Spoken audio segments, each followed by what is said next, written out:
어, 일단은 제가 이제 어쨌든 사과를 하시니까 이제 또 지금 여기에 어, 농사 규모로는 일단 제일 크시니까. 아, 그래요? 예, 지금 현재. 그것도 예. 그러면은 이제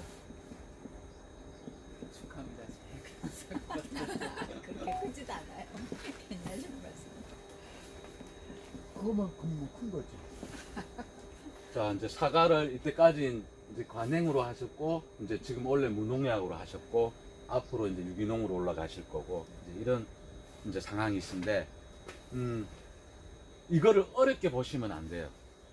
이제 간단하게 보는 방법을 말씀드리면 지금 우리가 사과만이 아닌 콩이든 뭐 배든 아니면 모든 지금 거의 대부분의 작물이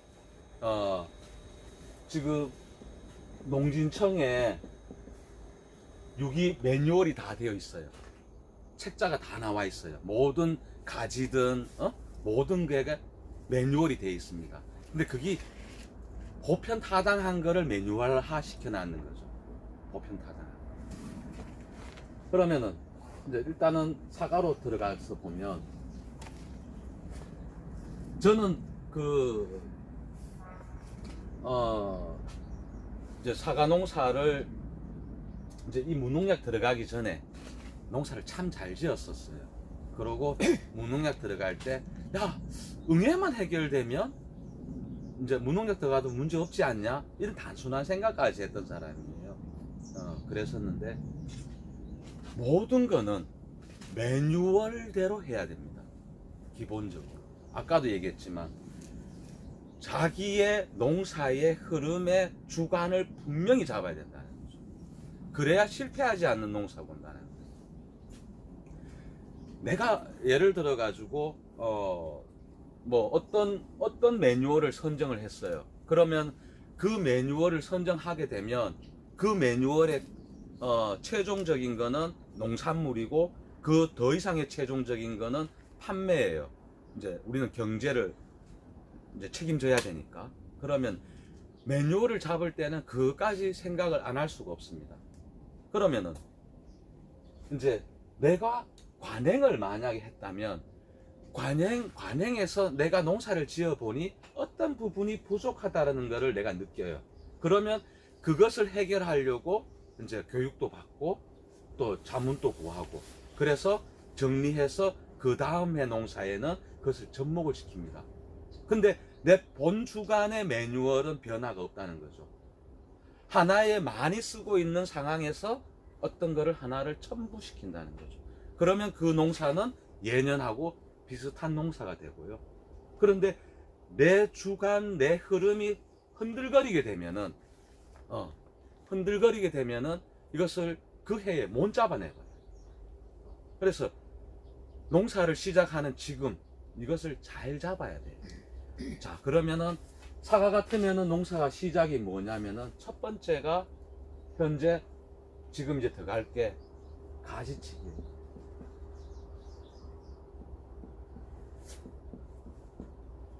이 가지치기에 의해서 이제 농사가 변화가 와요.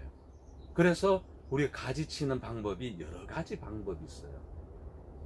나리따 방법, 구로다 방법, 아니면은 뭡니까? 세장 방추형, 뭐 이렇게 방법이 많은 이유가 뭐냐?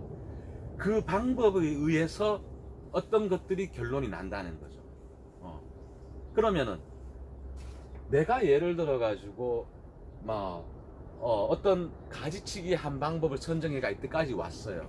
그랬는데 원래 갑자기 마음의 변화가 와가 가지치기의 방향을 확 바꿔버렸어요. 그러면 이 나무는 엄청난 교란이 오고 내년 농사 망해버려요. 이것도 아니고 저것도 아니고 이래 돼버려요. 그 몇 년이 흘러야 내가 원했는 방법으로 나무가 바뀌어지는 거죠. 네, 똑같은 거예요. 그러면은 이 무농약을 할 때 우리가 지금 현재 이제 뭡니까 한 20년 해왔기 때문에 이 방법들이 이렇게 다 있는 거예요. 방법들이. 어떻게. 근데 이 방법을 무시를 하고 아까 얘기했는 이제 초등학생에서 이 방법을 적용을 하면 되는데 이 방법이 아닌 이 대학원의 방법을 적용을 해버리면 내 생각에 내 이상이에요. 선배들이 해왔던 경험과 지금 현재의 문제를 관과하는 거예요.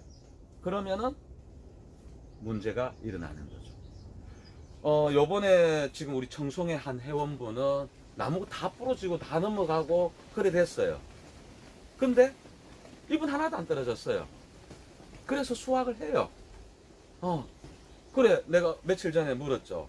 아니 태풍 피해를 그렇게 봤다는데 수확이 할 게 있었냐고 물어봤죠. 나무만 뽑혔지 이분 그대로 있어. 대답이 이렇게 나오는 거예요. 예. 이게 바로 이건 거죠. 매뉴얼이라는 거죠. 그러면은 이 무농약의 이 매뉴얼이 있으면은 관행에도 매뉴얼이 있다는 거예요. 관행의 매뉴얼. 그러면 내가 관행을 하면서 매뉴얼을 무시하면 안 돼요. 왜? 지금까지 그것이 농진청이든 기술센터든 선도농가든 계속 어쨌든 그 부분에 있어서 관행에 있어서 발전을 시켜왔던 그 내용인 거죠. 그런데 내가 내 마음대로 이것을 바꾸었어. 그러면 결과는 없다는 거예요. 네. 그러면 최고 중요한 게 자기가 매뉴얼을 잘 잡아야 된다. 그러면 어쨌든 이제 이분 같은 경우에도 일본의 이분 같은 경우에도 그 매뉴얼을 잡아가 잘 되든 못 되든 어쨌든 결과는 이제 성공을 해가 수확을 잘하고 있고 또 이제 이분의 이제 단체를 얘기를 하자면 이분의 단체는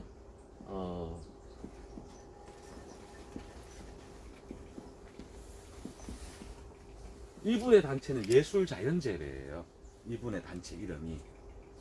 그런데 여기에서는 기준이 있어요. 여기에서의 기준이 뭐냐? 사과든 배든 어쨌든 자기들이 판단을 했을 때 이거는 농사 짓기가 너무 힘들어 했는 분만 식초를 사용할 수가 있어. 나머지 자재는 아무것도 사용 못해요. 방제 자재를. 여기에서는. 그런데 여기에서 예를 들면 벼농사를 짓는 분이 있고 채소 농사를 짓는 분이 있어요. 이 단체에서. 이분들은 식초를 사용을 못해요. 이 단체에서. 니는 사과 농사를 지으니까 니가 너무 어려우니 니는 식초 사용하는 걸 허용하겠다. 그런데 다른 거는 식초조차도 사용을 못해. 그럼 이분들은 하는 게 뭐냐? 아무것도 없어요. 내가 농사 지었는 내 농산 부산물밖에 사용 못해요. 그런데 이 채소하는 이분의 채소는 어떻게 했냐? 지금은 좀 더 지났을지 모르지만 어쨌든 40년간 자가체종을 했어요. 계속 선발을 했는 거예요, 자기가. 계속 선발을 해가지고. 그런데 이분은 예를 들어가지고 당근을 심었다. 여기에 당근을 심었는 거예요. 그러면 40년째 이 자리에 당근만 심어요. 이 자리에 당근만 심는데 이 당근이 어떤 상황이냐면 일반 공판장에 내놓으면은 최고급은 안 될 수도 있지만 최고급 레벨에서 경락이 되는 거예요. 상상을 하겠습니까, 우리가? 상상을 못 하죠. 유기마크도 안 붙어 있는 그러니까 일반에 우리가 가면 유기마크가 붙어 있어도 이제 그 경락의 시선은 똑같아요. 일반 농산물이나 유기농산물이나. 왜? 판매하는 용도가 똑같기 때문에. 예. 그런데 일반 경락을 받아도 최상위의 가격을 받는다. 그만큼 당근이 좋아요. 아니면 열무가 좋아요. 네. 여기에서의 얘기는 뭐냐? 자, 이 좋은 예를 들면 이 당근을 여기에서는 그렇게 했지만 바로 옆에 붙어 있는 이 밭에 자기 게 아닌 다른 밭에 요것을 심었어요. 그랬는데 결과는 보통 또 잘 안 나와요. 요 당근을 보통 또 잘 안 나와요. 그런데 이 사람이 하는 이 당근을 이 밭이 아닌 뭐 밭이 붙어 있을 수도 있고 떨어져 있을 수도 있잖아요. 이 다른 이쪽 밭에 당근을 심었어요. 당근을. 그런데 똑같이 잘 나와요. 근데 이 밭은 그냥 밭이 아니고 이런 회원의 밭이에요. 이 회원의 밭이에요. 그런데 이 밭에 심으니까 잘 안 나오더라. 그러면은 여기서 뭐냐면은 땅하고 씨앗하고 나하고 다 동조동진이 일어난다는 거예요. 나의 모든 어떤 부분들이 다 스며든다는 거예요. 그러면은 이게 왜 이렇게 될 수 있냐? 왜 이렇게 될 수 있냐면은 여기에는 오염원이 그간에 다 제거가 됐어요. 다 제거가 돼가지고 여기에서 이 단체에서 얘기하는 거는 이 토양에 오염원이 있게 되면 이 지구의 우리 속에 이 마그마의 에너지와 태양의 에너지, 달의 에너지가 서로 공조가 안 일어난다는 거예요. 여기에서의 얘기. 그렇게 40년째 하고 있는 분들의 얘기예요. 이제 일본은 우리보다 조금 더 이제 뭐 문명이나 기술이 조금 더 발전하다 보니까 이제 사람의 병도 우리보다 조금 더 다양화돼 있어요. 그래서 일본에는 물도 이렇게 편안하게 생수를 못 마시는 이제 분들이 아마 예전에 10만 명이 넘었었어요. 물도 편안하게 못 마시는 분. 이제 그분들이 이제 이런 농산물을 이제 애용하게 되는 거죠. 왜? 이거 먹으면 토하고 저거 먹으면 부대 끼고 이래 하다 보니까 이런 농산물을 전문적으로 판매하는 판매장이 곳곳에 생겨져 있는 거예요. 그러면은 우리가 이제 이런 농사를 가기 위해서는 어쨌든 토양의 오염원이 제거가 돼야 된다는 것이 이 농사에서는 핵심이에요. 그러고 씨앗이 올바라야 된다. 씨앗이. 그랬을 때 이제 이런 농사가 갈 수 있는 거죠. 내 마음으로만 이렇게 가고 싶어 해서 되는 게 아니고 그러한 준비가 돼야 된다. 그러면은 이제 그런 이제 얘기를 이제 곁들였는데 우리가 이제 무농약을 할 때 이제 힘든 게 비배 관리는 우리가 힘들지 않아요. 비배 관리는 물론 이제 채소류나 이런 쪽은 이제 우리 가수보다는 조금 더 힘들어요. 비배 쪽에. 왜? 이제 뭐 채소도 예를 들면 양분 하나도 안 주게 되면 쪼맨할 거 아니에요. 그러면은 이제 이걸 떠나서 우리 현실적으로 봤을 때 그렇기 때문에 양분을 뭐 줘가 조금 더 이렇게 볼품 있게 만드느냐 이러한데 우리 이제 사과 같은 경우에는 그런 부분은 거의 괜찮아요. 비배 관리는. 그러면은 병해충이에요. 이제 배는 배는 이제 약간 우리가 사이즈가 있어야 되는 부분이지만 사과는 우리가 이제 사이즈가 크게 신경을 안 써도 되는 부분이라는 거죠. 그럼 병해충에는 우리가 매뉴얼이 있는 게 뭐냐? 그러니까 이거는 이제 공식적인 내용이니까 석회 보르도액이에요.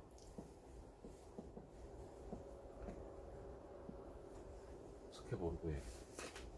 이것은 우리가 이제 사과 농사를 지을 때 이제 병균을 막을 수 있는 방법이 여러 가지가 있지만 그 중에서도 가장 확실하게 제어가 되는 부분이니까 이제 이 부분을 기본적으로 저희가 베이스에 까는 거죠. 그러면은 우리가 이렇게 무농약 하는 분들이 대한민국에 한 100농가 넘어요.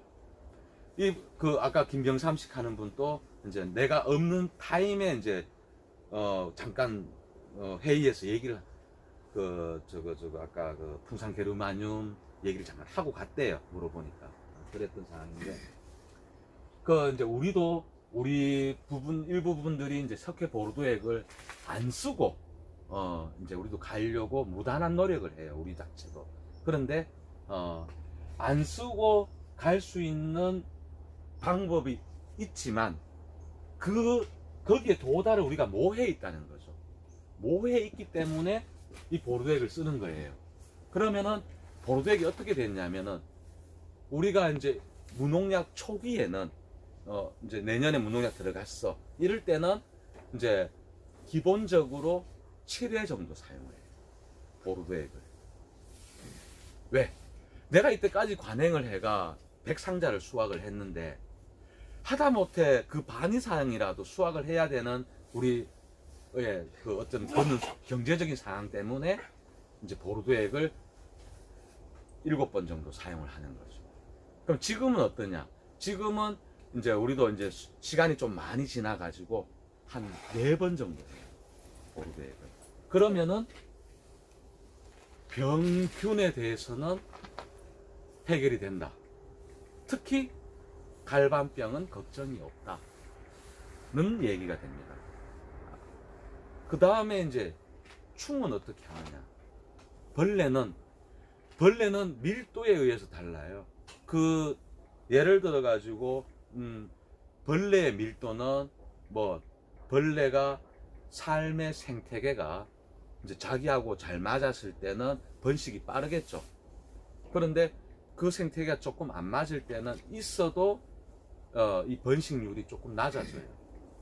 참고로 얘기하면은 우리 의성에 하고 무주에 우리 농가가 해발이 한 500 정도 돼요. 우리는 해발이 이제 제 같은 경우에는 한 170인데 그러면 의성하고 무주하고 이제 벌레 밀도를 봤을 때 어느 정도냐면은 한 1000배 차이 나요. 벌레 밀도가. 그 사과의 문제 해충이죠. 그게 1000배가 차이 나는 거죠. 그러면은 이제 우리 같은 경우에는 이 벌레를 잡으려고 방제를 이렇게 한다면 여기는 이렇게 하면 되는 거죠.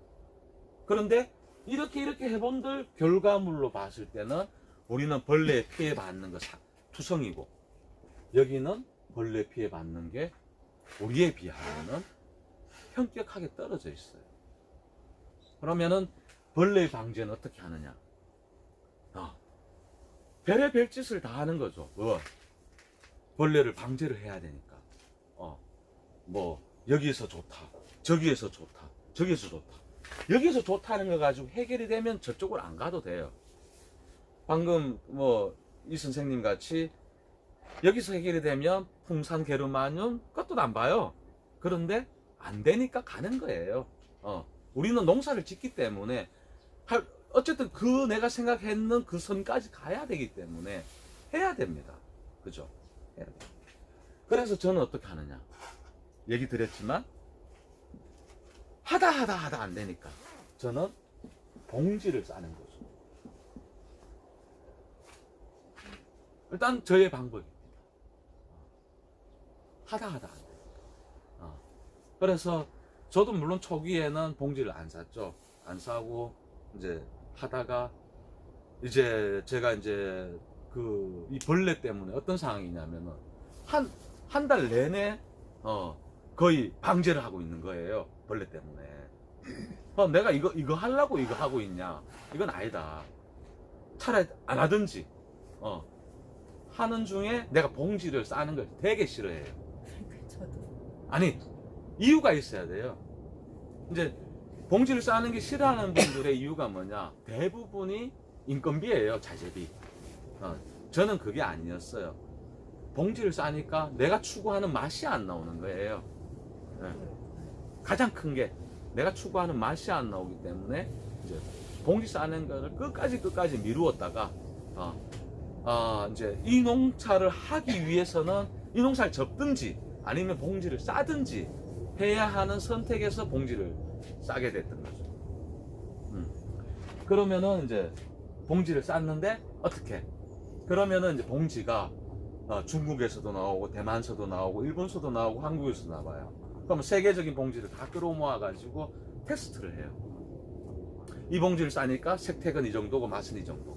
이렇게 테스트를 해가지고 선택해서 봉지를 씁니다. 그래서 어떨 때는 일본 걸 수입하고, 어떤 때는 대만 걸 수입하고, 어떨 때는 한국의 이제 봉지 업체하고 특별 제작 의뢰를 하고, 뭐 이런 식으로 해요. 왜? 내가 쓰고 있는 필수 자재이기 때문에. 이제 그렇게 해서 이제 충은 기본적으로 봉지로 해결을 하고, 충마다 벌레마다 벌레가 나오는 시기가 있어요. 그러면은 이제 벌레의 이제 밀도가 얼마나 높아지냐면 상상도 못할 정도로 높아지죠. 우리가 계산이 잘 안 돼요. 뭐냐면 이런 경우도 있어요. 예전에 이제 우리가 이제 뭡니까, 배갓집에서 머슴을 이제 해가지고 농사를 많이 지었잖아요. 근데 이 사람이 하도 못돼 빠져가지고 이 머슴이 이제 세경해가지고 1년 머슴 살 사람이 안 나오는 거예요. 농사는 해야 되는데. 그런데 어떤 한 사람이 37일만 일을 할게. 그 대신에 첫날 콩 하나만 줘. 둘째 날 꼬파기로만 줘. 콩 2알만 줘. 아니 이거 그 정도예요. 단순한 머리에서. 그래가지고 이 사람이 그래가 귀하게 대접시켜가 이 사람 일하게 했어요. 37일째 되는 날 주인 바뀐 거예요? 주인이 바뀌었어요. 네, 바뀌었어요. 네. 그렇게 돼요. 네. 아주 단순한 거예요. 그런데 우리는 우리의 머리로서는 순간적으로 상상을 못 해내요. 그렇듯이 벌레 또한 마찬가지. 그래서 벌레 방제는 어떨 때 초기에 안 하면은 우리는 이제 약을 치면 되겠지만 그런 입장이 아니니까 초기에 방제를 못 하면 우리는 입장이 바뀌죠. 벌레 먹다가 남았는 걸 우리가 쓰는 거예요. 원래는 이제 우리가 쓰고 벌레 네가 조금 먹어야 되는데 이제 그래서 무농약을 하실 때는 이제 그거를 잘 관리를 해야 된다. 그러면은 벌레는 이제 우리가 사과의 문제 해충, 그러면 혹진딧물, 그러고 순나방, 심신나방, 그러고 노린재. 요게 어쨌든 간에 지금 가장 큰 문제 해충인데 입마리 나방. 이렇게 5개 정도. 나머지 발생하는 지금 저희 지역에는 이제 날개매미 중에 들어왔어요. 그래도 그거는 지금 현재 이 문제 해충에 비해서는 조금 덜합니다. 그런데 이 문제 해충에는 가수원이 그냥 초토화돼 버립니다. 그러면 이 문제 해충을 잡는 방법을 공부를 하시고 어디 연구소를 가든 어떻게 하든 제일 중요한 포인트가 언젠가를 내가 알아내야 된다는 거죠. 그래야만이 이것을 할 수 있다는 겁니다. 근데 그걸 안 알아놓고 이것을 한다는 거는 초등학생이 대학원 과정을 바로 밟겠다는 거죠. 그러면은 농사가 안 된다는 거죠. 그러면 많은 정보와 많은 공부 교류가 있어요. 그 중에서 그거와 마찬가지로 시중에는 많은 농약이 있고 많은 자재가 있어요. 그러면은 그것을 농약은 농약방이 컨설팅을 해줘요. 야, 내가 이거 치니까 안 먹히던데 어떻게 네가 이거를 해결을 못하면 난 다른 농약방에 가. 농가들이 이렇게 얘기합니다. 보통 잘 먹혔을 때는 야, 다음 약 뭐 칠까? 그럼 주문 받아가 약을 사용합니다. 그렇죠? 그러면은 우리는 그런 게 현재는 없다는 거죠. 약값밖에 없다는 거죠. 그러니까 내가 발품 팔아서 내가 습득하는 수밖에 없어요. 네. 그렇게 해서 이 부분을 충의 부분 해결을 하시면 된다. 그 다음에 그러면 간단하게 모든 기본적인 충은 먹이가 있을 때 충이 나옵니다. 먹이가 있을 때. 그러면은 그 먹이가 생성될 때 충은 초기화라는 거죠. 그래서 방제가 아주 쉽고 나중에 자손을 퍼뜨리기 전에 방제를 해야 되는 내용과 일치하는 거죠. 그러면은 먹이라는 게 뭡니까? 술이 나올 때입니다. 인편이 벌어질 때. 네. 그때 충도 자기도 이제 내 먹이가 저 나오려고 하네, 나도 깨어나야지 합니다. 그 관계를 잘 정립을 하셔야 된다. 그 다음에 균. 자, 균은 아까도 얘기했지만 우리가 제일 문제가 되는 게 지금 사과 같으면은 갈반 하고 탄저, 그러고 부패, 그러고 전문의.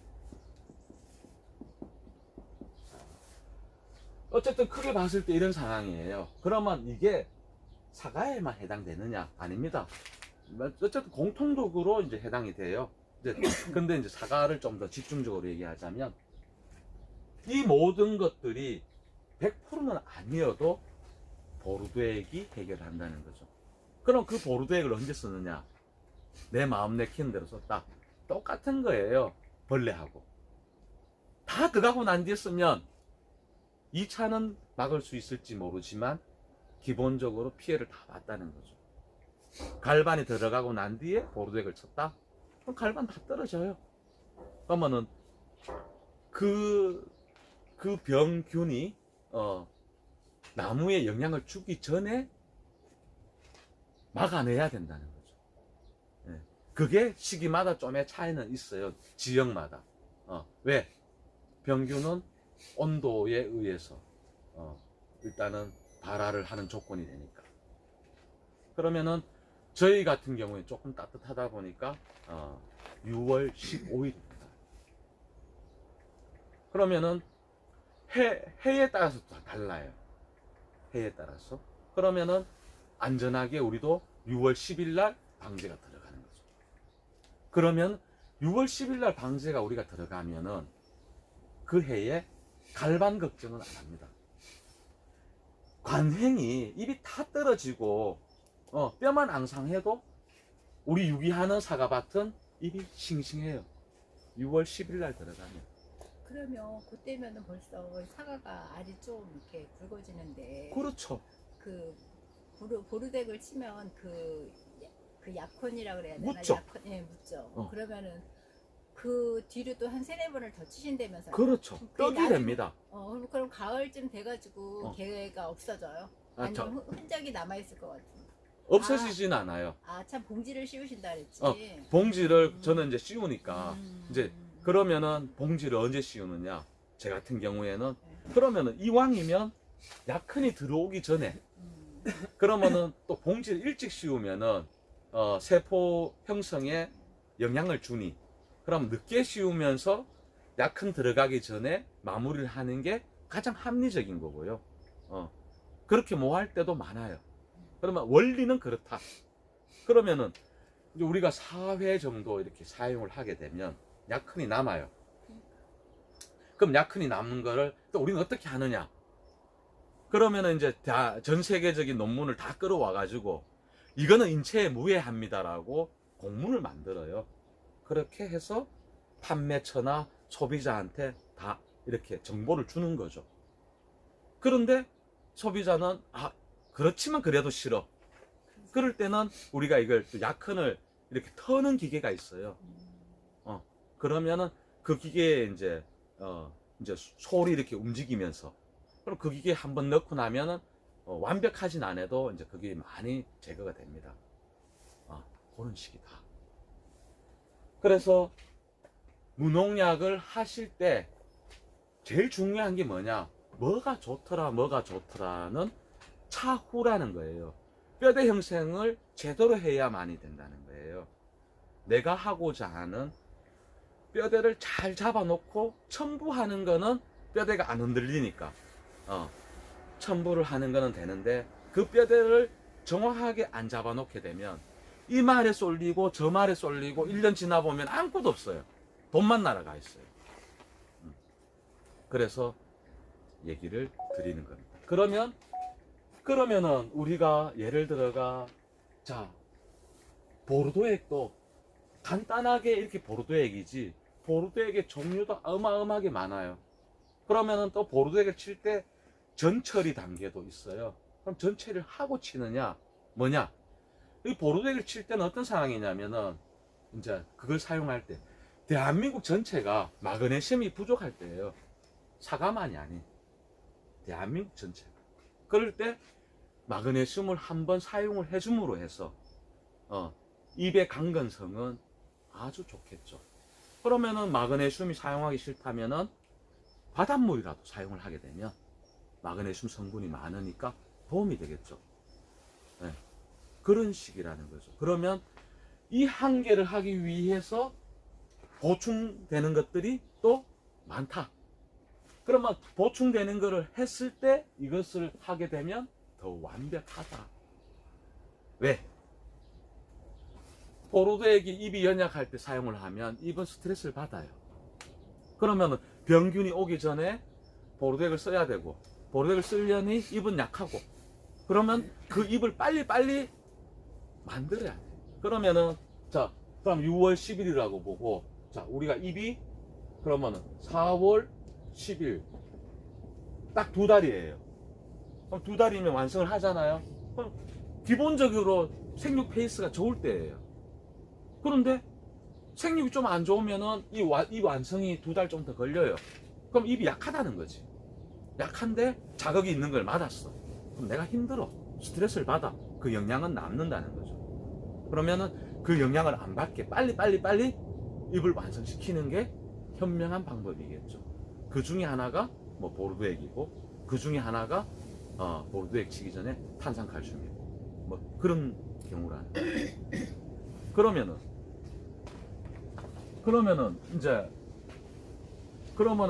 한 개의 보르도액을 하는데도 보르도액 회사가요, 내가 직접 만드는 거 있고, 저 만들어 파는 거 있고, 또 색깔 없는 보르도액이 있고, 또 나노화된 보르도액이 있고, 또 종류가 많아요. 그것도 선정하기 바빠요. 네. 내가 기본 뼈대를 세우는 것조차도 이렇게 많은 공부를 해야 되고. 제가 알기로는 606 보르도액이 백광거 네. 제일 좋은 걸로 알고 있거든요. 그렇죠. 그게 무난하죠. 네, 맞습니다. 그렇지만 이제 내가 약흔은 싫어했을 때 그건 약흔이 있는 거야. 있어요. 그럼 또 바뀌는 거죠. 그러면 또 내가 방금 얘기했듯이 이 보르도액이 이것을 다 막아준다는데 606은 강해. 그렇기 때문에 6월 10일날 사용을 해야 돼. 아니면 6월 10일 이후에 해야 돼. 그럼 그 전에 무엇을 할 것인가? 6월 15일날 백감거를 쓰는 건 가장 좋지만 이것을 6월 5일날 썼다. 그러면은 좋은 게 아니에요. 다른 게 더 좋은 거예요. 네. 이해가 되는 거죠. 그러면은 일단은 이제 저는 이제 지금까지 그 농업을 해오면서 지금 대한민국에 땅 만들기가 토양 완성을 했는 분들이 농업인 중에 과연 몇 분이 계실까? 그래도 뭐 전체적으로 따지면 한 100분은 안 되겠습니까? 땅 만들기가 돼 있는 분들이 100명은 돼 있겠죠. 그 100명이 돼 있는데, 그러면 그 중에 내가 하는 농업, 예를 들어가 사과라고 얘기합시다.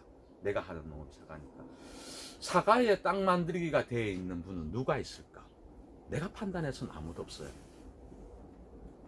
내가 판단해서. 제가